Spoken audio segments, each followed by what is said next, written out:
జమ్మికుంట పట్టణంలో ఫుట్పాత్ ఆక్రమణలు తీవ్ర సమస్యగా మారాయి. పాదచారుల కోసం ప్రత్యేకంగా నిర్మించిన ఫుట్పాత్లను అనేకమంది వ్యాపారులు మెట్లు, షెల్ఫ్లు, స్టాండ్లు ఏర్పాటు చేసుకుని దుకాణాల విస్తరణగా ఉపయోగించుకుంటున్నారు. దీంతో పాదచారులు రోడ్డు మీద నడవక తప్పడం లేదు. రోడ్డుపై నడిచే పాదచారులతో పాటు ఇరువైపులా వాహనాలు పార్కింగ్ చేయడం పెరగడంతో ప్రధాన వీధుల్లో ట్రాఫిక్ రద్దీ రోజువారీ సమస్యగా మారింది.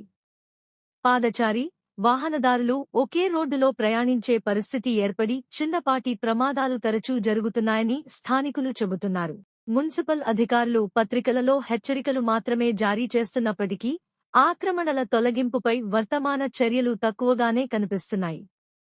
ఫుట్పాత్లు వ్యాపారాల కోసం కాదు, ప్రజల భద్రత కోసం నిర్మించారు. కాని అమలు మాత్రం ఖచ్చితంగా కనిపించడం లేదు అని నివాసితులు అంటున్నారు. రోజువారీ పర్యవేక్షణ, స్పష్టమైన చర్యలు తీసుకోవాలని పట్టణ ప్రజలు మున్సిపాలిటీని డిమాండ్ చేస్తున్నారు.